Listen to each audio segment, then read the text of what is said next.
Bom dia para todos. Bom dia. Para você também que está em casa, um bom dia para você. Vamos ficar de joelhos para orar ao nosso Deus para iniciar este culto.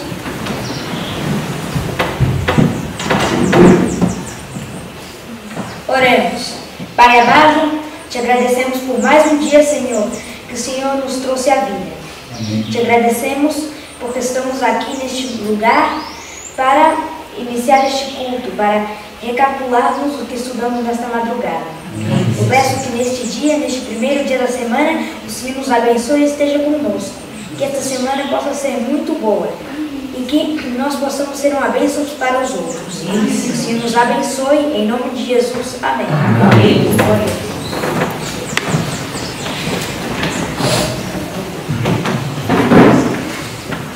Juntos iremos entoar o hino de 471. Então, nessa semana nós vamos iniciar um novo verso. Esse verso está lá em Atos 20 e 24. Então vamos começar com o verso que estamos decorando a semana passada e depois a gente fala esse nome. No 3.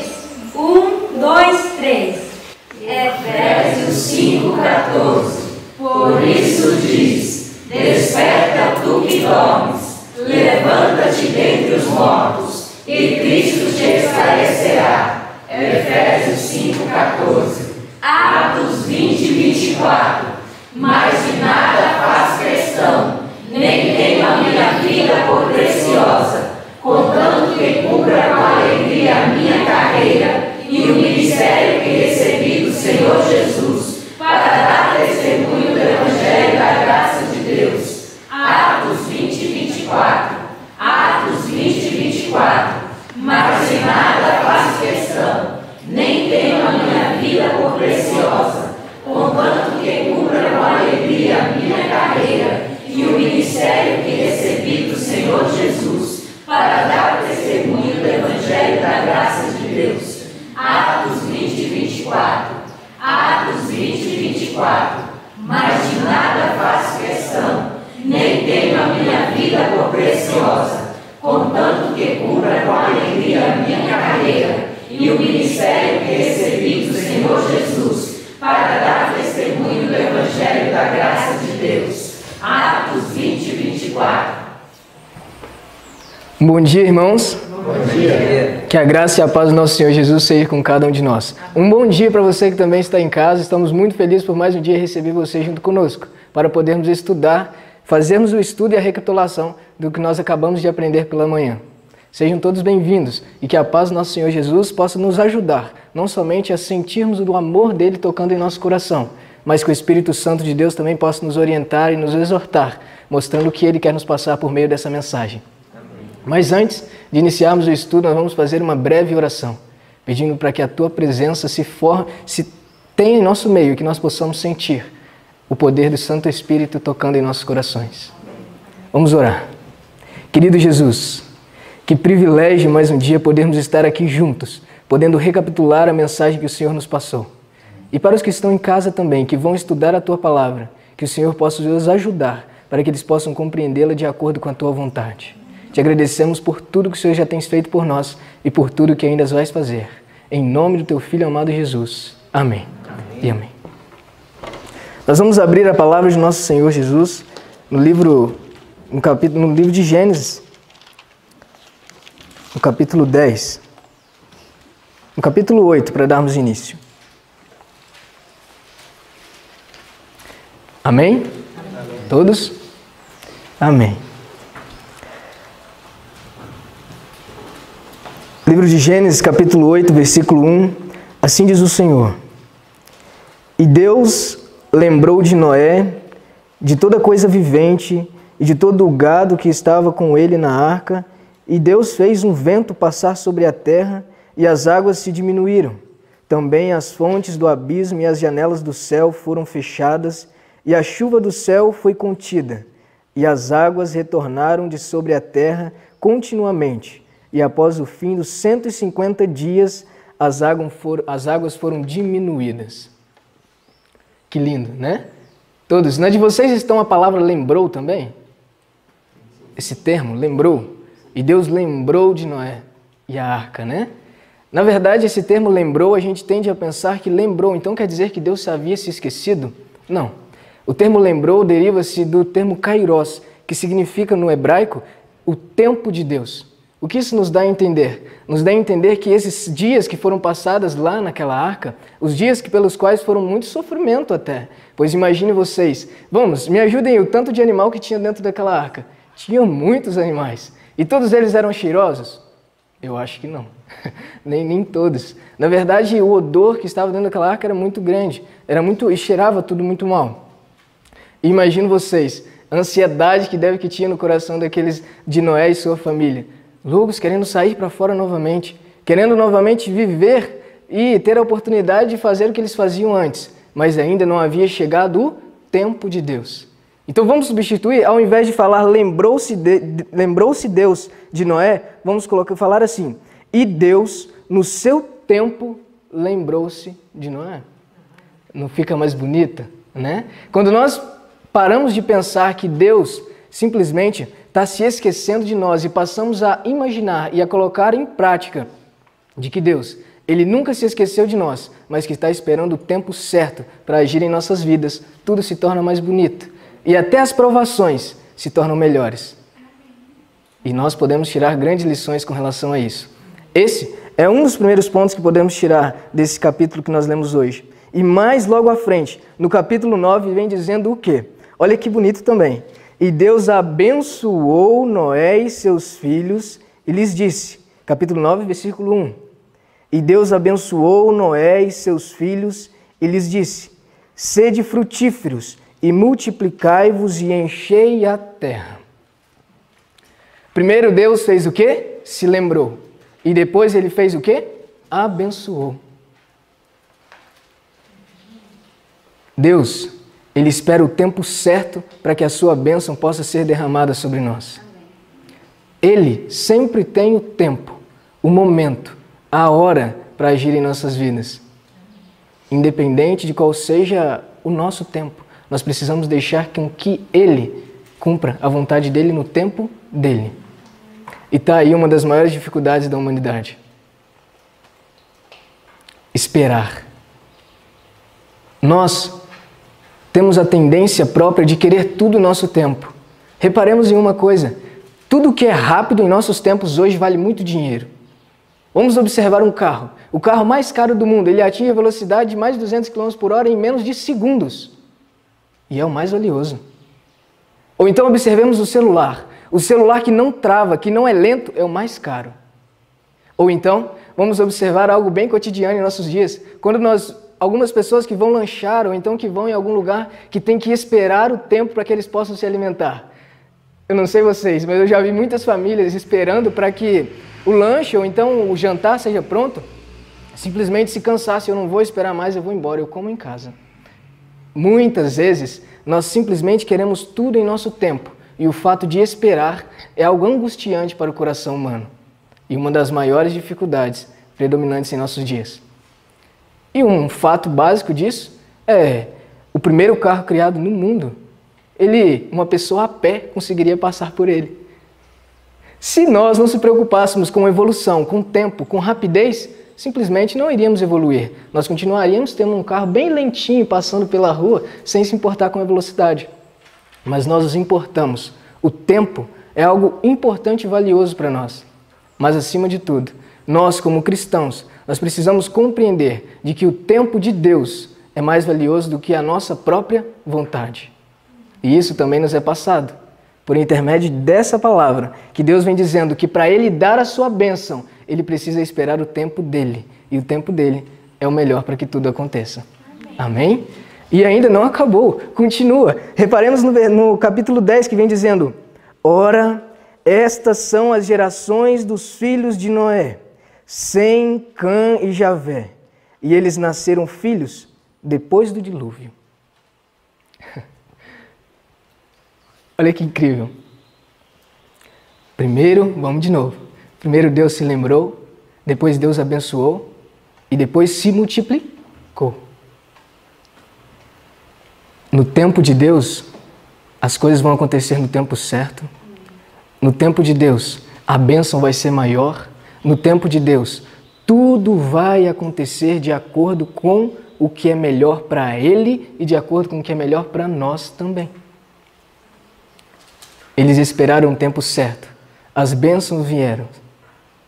Novamente, o mundo estava se povoando. Tudo estava começando de novo. E eles estavam tendo a oportunidade de recomeço. E a gente vai poder se aprofundar nesse assunto um pouco mais. Mas não mais comigo, com a professora Maísa, que ela vai estar passando os detalhes de todos esses acontecimentos que foram no momento, depois do dilúvio. E eu espero que vocês possam extrair essas bênçãos para as suas vidas. E que, acima de tudo, nós possamos esperar o tempo de Deus para que as bênçãos possam ser multiplicadas. Amém? Amém. Amém. Muito obrigada, Pedro. Deus lhe abençoe, viu? Muito obrigada pela participação e por nos ensinar. Muito obrigada. Bom dia para você, louvado seja o nome de Deus. Eu estou muito feliz, muito agradecida nessa manhã cheia de luz lá fora, o sol do Senhor que está ali nos abençoando, trazendo para nós renovação na natureza. Louvado seja o nome de Deus. E você, como está? Como é que está a sua vida? Como é que foi o seu sábado? Como você iniciou a semana? Conseguiu retirar toda a raiz de amargura? O sábado é feito para isso também, para nos renovar as nossas emoções, os nossos sentimentos e trazer para nós o alento de Deus, uma nova vida, restauração. Temos que recomeçar toda semana, tá bem? Com novos planos, com novos objetivos. E hoje nós vamos estudar uma coisa muito interessante, como foi depois do dilúvio. Não antes de fazer com você uma recapitulação.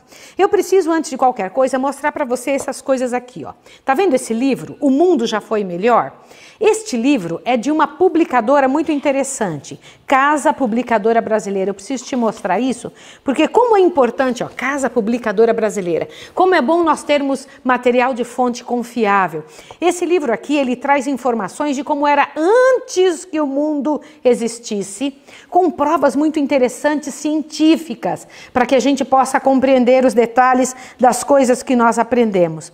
Por exemplo, eu queria que você colocasse aí, Felipe, uma imagem sobre a altura, uma imagem, uma ideia de como que era a altura das pessoas naquela época. Dê uma olhadinha lá. Olha a comparação. Não é interessante isso? Olha lá, ó, uma pessoa robusta, bem proporcionada, com uma altura de 4 a 5 metros caminhando entre nós. Imagine um negócio desse. Agora, imagine uma pessoa nessa altura, um verdadeiro gigante, não é? Tanto de estatura quanto de altura, né? A estrutura grande. Mas eu queria comentar com vocês. Agora, imagine que estranho se um de nós estivéssemos lá. Seríamos o quê? Anões, né? Olha que pequenininhos que seríamos. Nós não temos ideia do quão pequenos somos, tá bem? Isso é muito engraçado. Agora dê uma olhadinha sobre os animais que haviam naquela época. Dê uma observada agora, o Felipe vai colocar uma imagem aí, eu não lembro todas as imagens que eu te mandei, Felipe, mas essa imagem de um dinossauro, olha lá, dê uma olhada para você ver em comparação com as alturas que temos hoje. Olha, dê uma observada. Aparentemente, possuir uma grande estatura naquela época parecia ser uma vantagem para sobreviver no princípio. Ainda com essa imagem, eu quero comentar um detalhe para você sobre os animais antediluvianos. Ouçam isso, ó. Nos tempos pré-diluvianos, haviam libélulas. Você sabe o que é uma libélula? Sabe aquele bichinho que pousa na água? Te assusta agora, presta atenção. Nos tempos pré-diluvianos, havia libélulas cujas asas abertas mediam 78 centímetros. Quanto é 78 centímetros? Certo? Por aí, não é isso? Com as asas abertas. Agora te assuste. Olha bem, e borboletas, gente, eu amo borboletas, e borboletas com 70 centímetros de envergadura aproximadamente. Um réptil voador chamado pteronodonte tinha o tamanho de um avião pequeno. Suas asas estendidas mediam cerca de 9 metros. Entre os répteis havia também o diplodoco, de 29 metros, e o braquiossauro, de 27 metros, e o brontossauro, de 22 metros de comprimento, aproximadamente. É grande ou não? E eu queria que vocês pensassem sobre isso, para vocês verem como nós evoluímos, né? Olha só, após o dilúvio, havia um abutre cujas asas estendidas, mediam 4 metros. Vocês sabiam que vários animais foram extintos? Sabiam ou não? Vários animais. Existem animais que hoje, mais ou menos 100 anos atrás, ainda existiam. Agora não. E nós estamos numa época de extinção. O ser humano faz isso, o ser humano acaba com tudo. Te assusta agora o que você vai ouvir. O avestruz elefante tinha 4 metros de altura e podia facilmente erguer um cavalo pequeno e devorá-lo se quisesse. Gente, nós vivemos num mundo pícnico. Num mundo pequenininho hoje. Avante, observem isso. Por ocasião do descobrimento da Nova Zelândia, a moa, ave extinta atualmente, media 3 metros de altura e pesava 230 quilos aproximadamente. Bom, puxa vida, gente, quando a Nova Zelândia foi descoberta, não faz muito tempo assim, tá? Avante agora. As espécies de menor estatura do passado mediam 4 metros de altura, mas não eram tão pesadas como a ave elefante. Entre os mamíferos havia um cordeiro de cerca de 2 metros de altura, com chifres perfilados, medindo 2 metros aproximadamente. Gente, o mundo já foi muito diferente. Na verdade, nós não entendemos praticamente nada sobre nada. Aliás, eu faço... eu aconselho você e faço referência a esse livro como sendo algo interessante para que você leia e possa descobrir como o mundo que hoje você vive já foi melhor. Outro que eu gostaria que você observasse, que para mim é uma pérola tremenda, Vida e Tempos do Velho Testamento.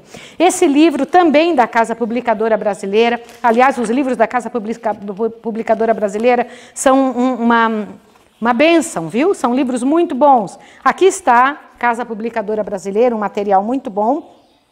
E aqui eu encontrei uma quantidade de informações tremendas. É um livro que também está extinto, mas você ainda pode ter dentro da internet, tá bem? Não foi reeditado, tá?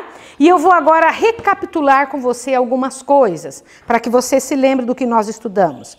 Nós estudamos desde a criação e vamos parar amanhã na Torre de Babel para dar início no segundo módulo. A Bíblia ela foi feita em módulos, em partes diferentes. O primeiro conteúdo, o segundo e terceiro. Nesse primeiro conteúdo vai da criação ou da entrada do pecado até a Torre de Babel. Este é um módulo. De Abraão em diante é outro módulo, entendeu? E nós vamos estudar sobre isso. Eu estou querendo que chegue muito o dia de falar sobre Abraão, que será depois de amanhã, porque tem informações tremendas. Então nós estudamos sobre as características de Lúcifer, como era a divindade, de que maneira que foi essa guerra no céu. Nós estudamos Deus e os anjos. Você se lembra disso?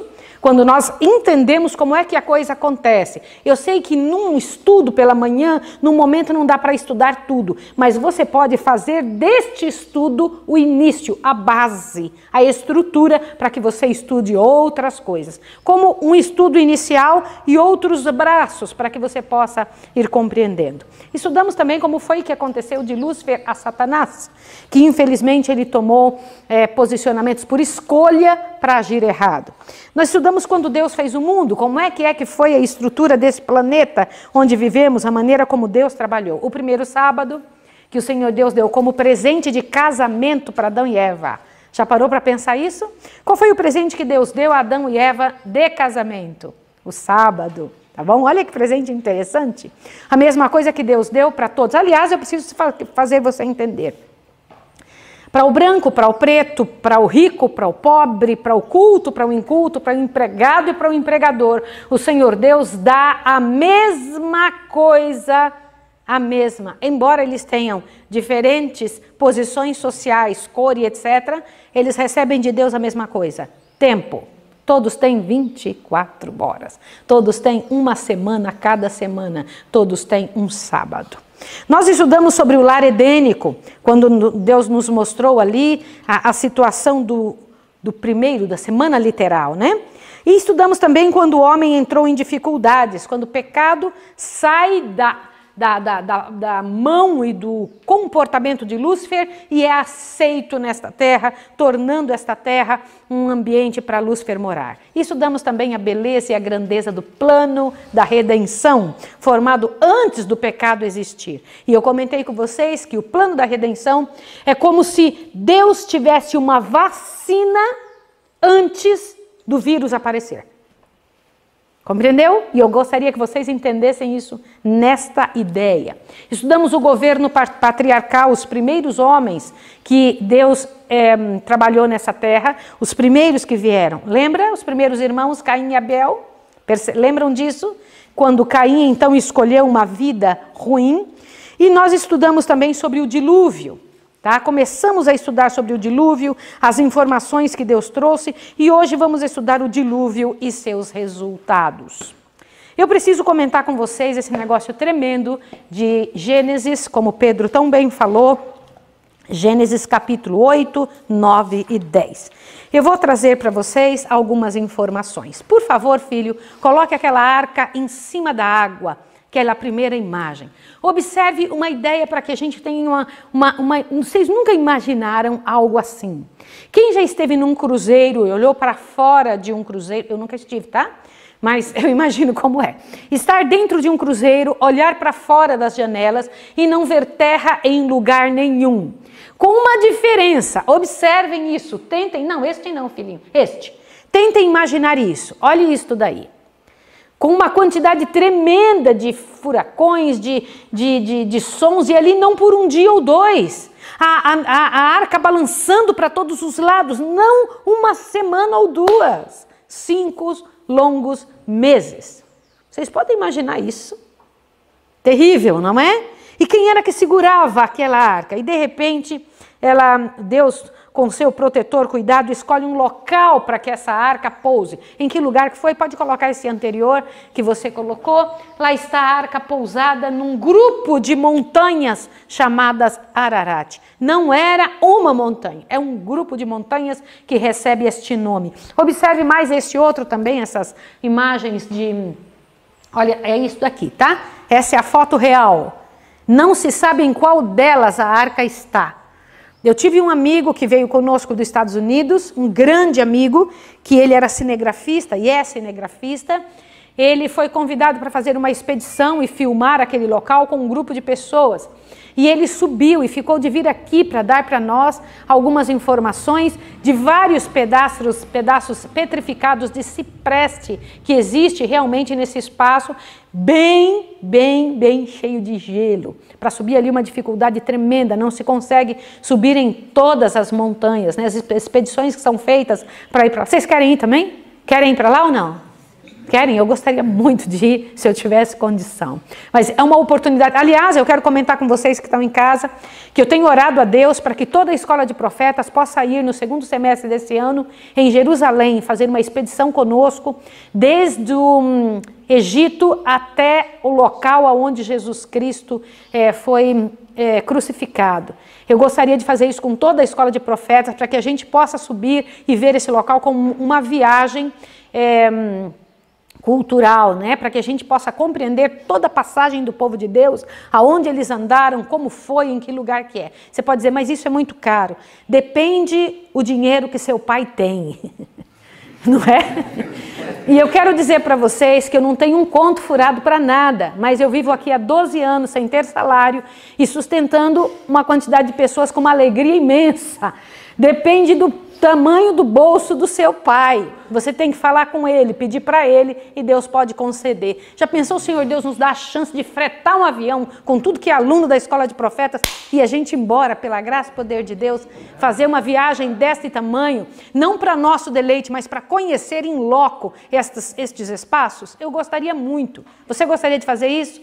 Pois então, pela graça e poder de Deus, vai acontecer. 2º semestre, tem um grupo de pessoas, um pastor chamado Dr. Alexandre, que está organizando uma viagem, onde eu vou ser a pregadora dessa viagem, e ele então vai levar um grupo de pessoas. Que Deus ajude, que vão nossos alunos todos, será no 2º semestre desse ano, pela graça e poder de Jesus, se o Senhor quiser, tá bem?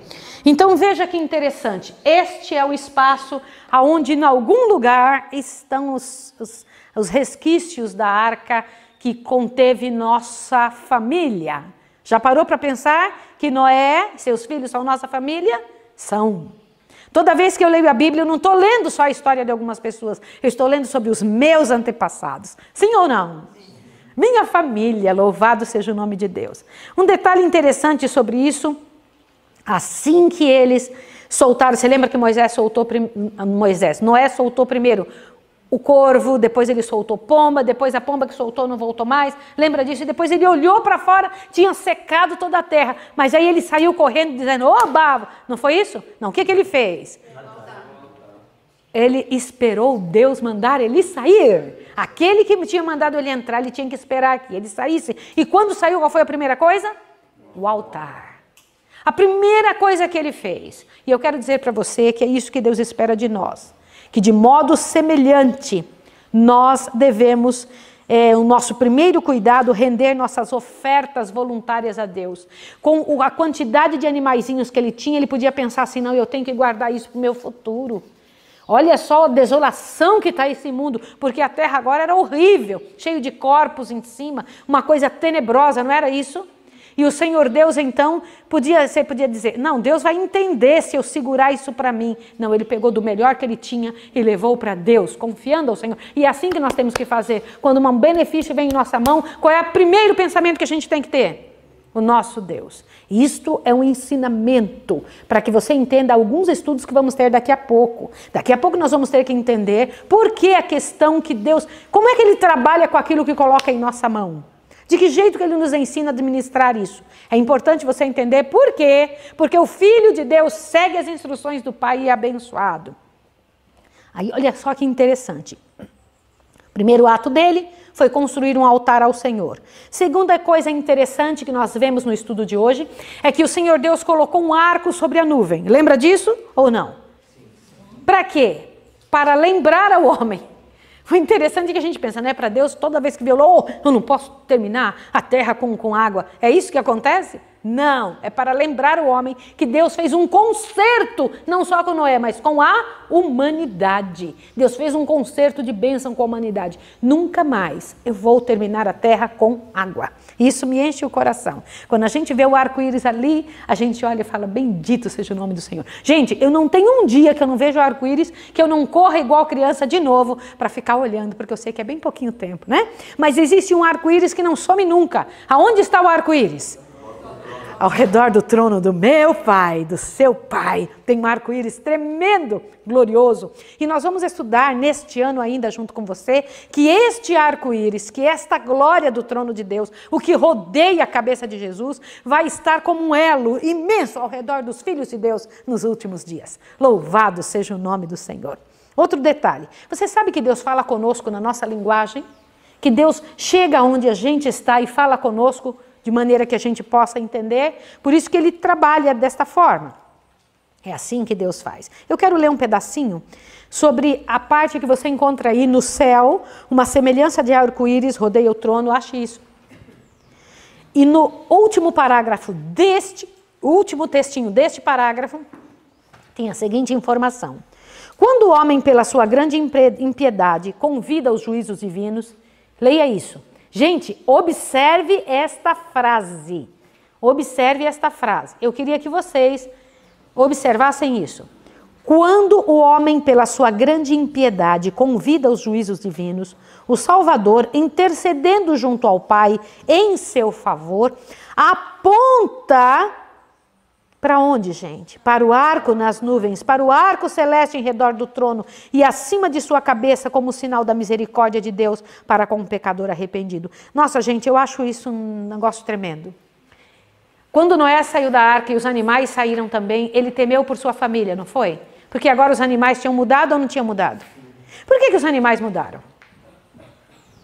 Vamos lá, por que os animais mudaram? Nunca pense que um pecado não vai trazer consequências para tudo ao seu redor. Não existe pecado, nós não somos adolescentes que pensamos assim, minha vida é minha, ninguém manda em mim, o que eu faço só é meu corpo, eu faço o que eu quero. Não existe isso. Tudo que você faz vai afetar alguém. Tudo que você se envolver a fazer vai trazer dificuldade para os outros. Vai ou não vai? Não tem outro jeito. Os animais agora eram resultado do pecado do homem. Eles agora iriam comer um ao outro. Por quê? Você vai se assustar. Após sair da arca, o Senhor Deus permitiu que se comesse carne de animais limpos. Tinha entrado na arca quantos pares de animais imundos? Um par de animal imundo. Lembra disso? Se Noé tivesse comido algum animal imundo, o que teria acontecido? não teria nascido nenhum outro, porque comer um, digamos que ele inventou assim, eu vou comer uma carninha de porco. Porco é imundo, segundo Deus, tá? Olha, eu vou dizer uma coisa para você. Deus não fez os animais para serem comidos, muito menos o porco. A única razão do porco existir e o corvo, olha só, o corvo é o limpador do ar, tá bem? Ele é o que voa, tá? O porco é o limpador da terra e o camarão e os crustáceos são limpadores do mar. Aí você aí que está do outro lado, não sabia. Pois é, muita coisa que eu também faço e que eu já fiz na vida, eu não tinha ideia. E Deus fez dessa forma, Deus cuidou. Mas quando Noé saiu da arca, não tinha nada verde. O Senhor Deus permitiu que algumas coisas acontecessem. Eu vou ler com você aqui agora esta informação. Olha só, antes desse tempo, Deus não havia dado ao homem permissão para comer alimentos animais. Era seu desígnio que a espécie humana se mantivesse inteiramente com as produções da terra. Mas agora que toda a erva verde tinha sido destruída, permitiu-se-lhe comer a carne de animais limpos que havia sido preservada na arca. Eu preciso comentar uma coisa com você. Se Deus permitiu porque não tinha erva verde, quando a erva verde apareceu de novo, qual seria naturalmente e logicamente a posição do homem? Não comer. Agora imagine os seres humanos correndo atrás dos animaizinhos, que até então não tinham sido feitos para comer, que quem comia esses animais eram os malvados antes do dilúvio. Lembra disso? Agora imagine o pessoal correndo atrás deles para dar uma paulada no bichinho para comer. Gente, não parece um negócio terrível? Eu me lembro que aqui nós temos um lago, né? E o lago cheio de peixinhos, e a gente vai lá jogar comidinha para os peixinhos. Eu me lembro que estava jogando comidinha um dia, e uma pessoa visitante estava aqui. Na hora que entrou, falou, isso dá uma fritada numa frigideira. Eu fiquei tão desesperado, eu lembrei, mãe, que maldade, bichinho, tadinho. Os bichinhos, eles temem a gente, eles nos temem, porque nós somos maus, eles acostumaram com esse tipo de atitude. E eles aprenderam a fazer o quê? Comer uns aos outros. Você não tem ideia como a tua atitude e a minha atitude pode estragar tudo. E Noé começou a temer por sua vida. Esses animais aí vão comer toda a minha família. E ele correu para Deus, não foi isso? Gente, assim que eles saíram da arca, o mundo era um vasto cemitério. Cheio de corpos podres, uma coisa, devia ser um lugar fétido e horrível. O que Deus fez? A palavra de Deus diz que um vento forte, o Senhor Deus fez um vento passar e jogar por sobre toda a estrutura da terra, uma quantidade muito grande de terra, e montanhas inteiras foram colocadas na época do dilúvio em cima dos lugares mais impiedosos do mundo. Onde existe uma montanha mais alta, é onde ali embaixo era mais impiedoso do que qualquer lugar. E todo o ouro e pedras preciosas que haviam também foi enterrado. E outro detalhe importantíssimo para você entender. Os corpos em grande quantidade, as madeiras, todo o material orgânico que foi enterrado nessa ocasião, se transformou em petróleo. Dentro da terra, então, havia água antes do dilúvio. Lembra disso? Vocês leram isso hoje? Então, olha só que legal, né? Oi? Sim, é verdade, é muito bem lembrado. Antes havia água, diz, as profundidades da terra são o arsenal do Senhor, de onde foram retiradas as armas empregadas na destruição do mundo antigo. Quais foram as armas da destruição do mundo antigo? Água. E o que é que Deus tem agora reservado dentro do planeta, que é o resultado do dilúvio? Fogo, porque aquele material orgânico que se transformou em óleo, em petróleo, que hoje a gente usa aí para fazer os carros funcionarem. Olha como nós somos involuídos, né? No céu não se usa petróleo, não vai ter nunca mais. O que se usa? O poder de Deus, viu? Um anjo não voa porque tem asas. Você sabe disso ou não? Um anjo não voa porque tem asas. A nossa ideia de que um anjo precisa de asas para voar é porque a gente vê os passarinhos. A gente pensa que sem asa, quando a gente corta as asinhas, porque a gente não quer que voe dos bichinhos, coitadinho, aí eles não voam. Mas um anjo não precisa de asa. Agora imagine se o coitado do anjo tivesse que voar do céu até aqui por causa das asas dele. Quantos anos o bichinho ia demorar para conseguir chegar aonde? Eles saem do céu e vem, está aqui, em questão de segundos, ele está aqui. Vocês acham que é por causa das asas? Quão rápido o bichinho teria que voar para chegar do céu até aqui? Não. As asas são só para diferenciar o trabalho deles. Eles voam pelo poder de Deus. Nós voaremos pelo poder de Deus. Entendeu isso? Sem petróleo, sem nada. Agora veja que coisa interessante. Eu quero comentar com vocês um negócio muito interessante do finalzinho do parágrafo que começa: a superfície toda da terra ficou transformada com o dilúvio. Agora imagine quem viu a terra antes de entrar na arca e quem vê a terra depois que entrar na arca. Que coisa tenebrosa que deve ter sido. Deve ter sido horrível, horrível, horrível. Uma terra que era linda e bela, agora um negócio tenebroso. Amanhã eu vou trazer umas fotos para vocês de sequoias gigantes. Quantos de vocês já ouviram falar disso? São reminiscências da época do dilúvio. Eu tive a oportunidade de ir lá, eu fui pregar na Califórnia, e aí eu vivia orando a vida toda. Eu quero comentar uma coisa com você, que você tem que aprender a pedir para o seu pai as coisas. Aprenda a pedir para o Senhor. Diga: Pai, me dá isso. Eu tinha muita vontade de ver as sequoias, e eu pedi ao Senhor: Senhor, eu quero ver as sequoias, eu quero ver as sequoias. Eu já preciso dizer a você que todas as viagens que eu fiz pelo mundo para pregar a mensagem do Senhor, eu nunca paguei um conto. Primeiro, porque eu não tenho. Segundo, porque quando o Senhor Deus chama a gente, Ele paga a nossa estadia, Ele paga a nossa viagem. E eu fui chamada a pregar na Califórnia, cheguei lá, e eu sei que na Califórnia que tem as sequoias, um dos lugares onde tem sequoias é ali. E eu já tinha pedido a Deus: Senhor, me dá uma chance de um dia ver. Quando foi depois da tarde que eu tinha pregado, o pastor que nos chamou disse assim: Maísa, vamos ali dar uma volta, eu quero te mostrar um negócio. Eu falei assim: vamos. Ele falou assim: as sequoias. Eu me dei um susto assim: sequoias? Ele falou: é aqui do lado. Nós vamos aqui andar 10 minutos, tu vai ver tudo isso, tu vai andar no meio. Louvado seja Deus, lá estava eu no meio daquilo tudo. Reminiscências do dilúvio. O que aconteceu depois do dilúvio? Quando a grande quantidade de água foi passando pela terra. Imagine uma enchente. O que acontece com a terra? A estrutura, eu estou falando da terra mesmo. O que acontece com a terra? A água passando por ela. Vai abrindo sulcos na terra? Sim ou não? Abre sulcos, abre espaços. Grand Canyon é o resultado do dilúvio. Aqui no Brasil nós temos o Canyon de Chapada Diamantina, não tem?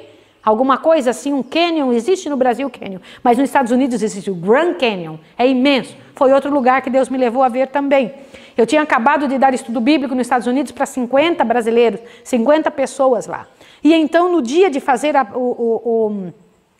entregar para eles os certificados, o dia dos batismos, quando terminou o trabalho, eles falaram: nós queremos te dar um presente.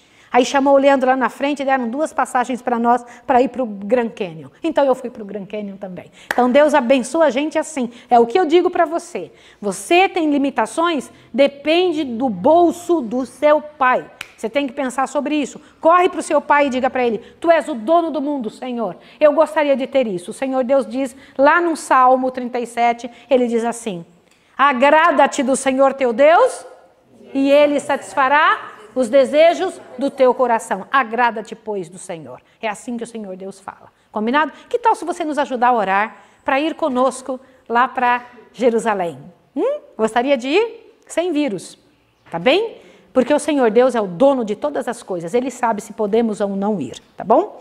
Então veja o que o Senhor Deus disse aqui. Começando a água a baixar, as colinas e montanhas ficaram rodeadas de um mar vasto, ameaçador. Todos os lugares estavam juncados de corpos de homens e animais. O Senhor não permitiria que esses ficassem a decompor-se e contaminar o ar. Fez, portanto, da terra um vasto cemitério. Fazendo, né?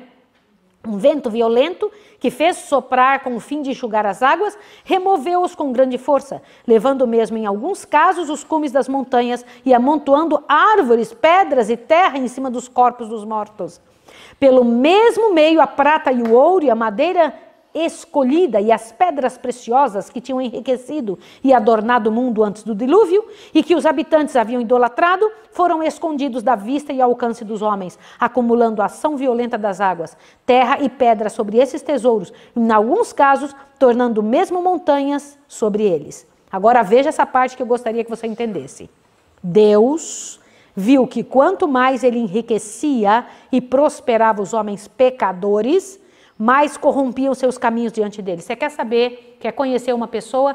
Dê a ele 3 coisas: poder, dinheiro, se for homem, mulher. Se for mulher, homem.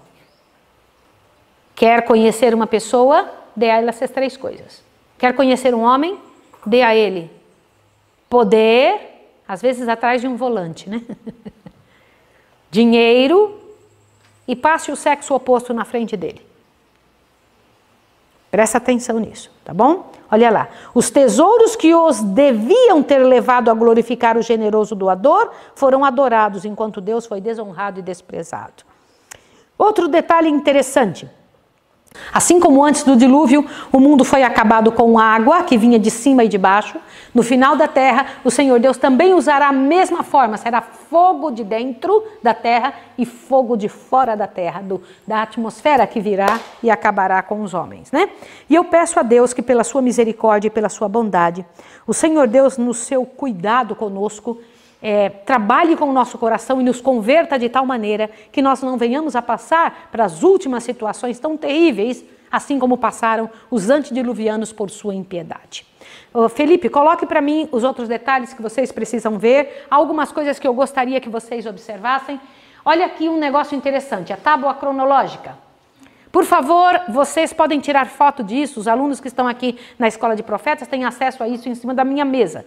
Mas vocês que estão em casa, vocês têm isso na tela. Essa outra parte, por favor, observe o próximo que ele vai passar. Aqui estão as famílias que vieram depois do dilúvio. Você pode muito bem olhar Gênesis 10 e falar, é só um nome após o outro. Não é. Você vai se assustar com o que está ali. De onde, para onde foram essas pessoas? Eu vou colocar um negócio aqui na lousa para que você entenda. Sofiazinha me ajuda. Primeiro foca lá em cima o nome dos descendentes de Sem, Cão e Jafé. Ela vai colocar. E agora eu vou mostrar uma coisa para vocês aqui. Olha que interessante. Aqui está o planeta Terra. Tá bom? Quando o homem entrou em dificuldade, o Senhor Deus permitiu que acontecesse o dilúvio. Então veja agora, aqui está o planeta Terra, esse desenho tão bem feito é o globo terrestre. E esse negocinho aqui é a Turquia, que hoje é a Turquia, tá bom? Mas dê uma olhadinha ali para mim, por favor, só para vocês verem, ali onde está a Turquia, perceberam nesse mapa? E lá, naquele lado, estão as montanhas do Ararat, tá vendo? Inclusive com a altitude que elas têm. Então são vários montes e num deles ali pousou o Senhor Deus, escolheu um espaço para que seu povo ali ficasse. Agora eu preciso mostrar uma coisa a vocês. Então a arca está aqui em cima de uma dessas montanhas, correto? Te assuste. Os filhos de Noé, Sem, Cão e Jafé, não foi isso? Presta atenção que eu vou te falar. Por que é importante saber Gênesis 10? Gênesis 10 mostra o nome de cada descendente, que povos que nasceram deles. Que povos nasceram do Sem, que ele é o pai dos semitas? Que povos nasceram de Cão? O pai dos canitas, dos cananitas. Que povo nasceu de Jafé? Dos jafetitas. Sem continuou aqui ao redor da arca. Olha o que eu vou te falar, a família de Sem foi crescendo, permaneceu ao redor da arca e foi fazendo suas tendas para este lado. Olha que coisa que você vai gostar de saber. Cão fez suas tendas com sua família para cá.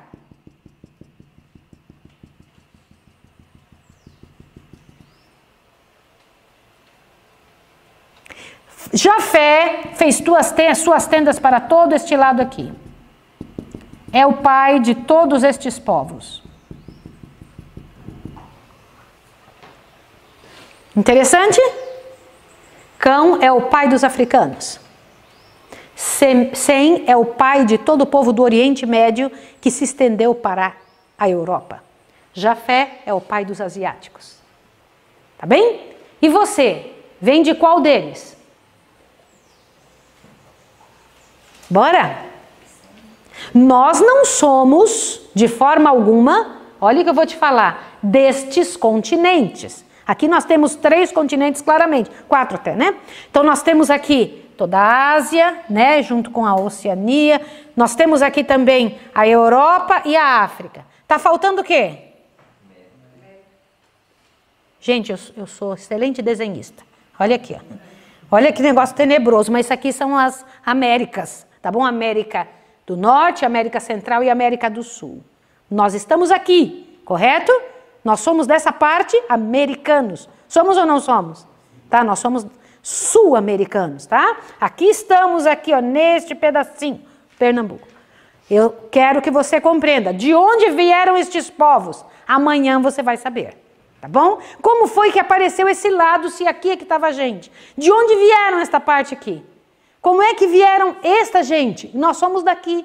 Descendentes de quem? De que lado? Entende? Felipe coloca o resto das imagens aí para que a gente possa entender. O que mais? Acabou, filho? Acabou? Puxa, amanhã tem mais então. Felipe me disse que acabou. Então amanhã a gente tem mais. Estude, faça de tudo para você entender os detalhes agora.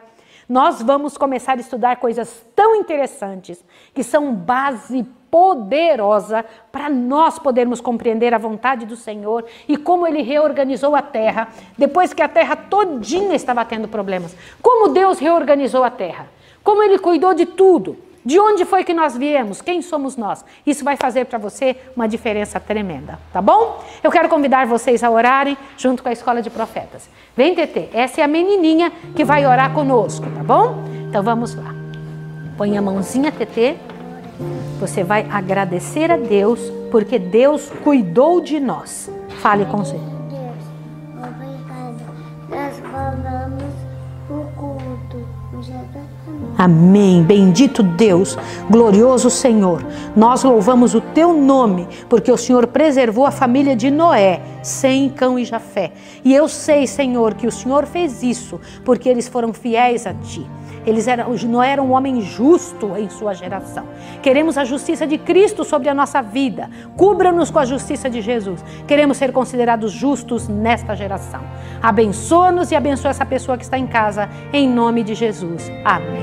Amém. Deus abençoe vocês. Deus abençoe vocês. Oi, amor.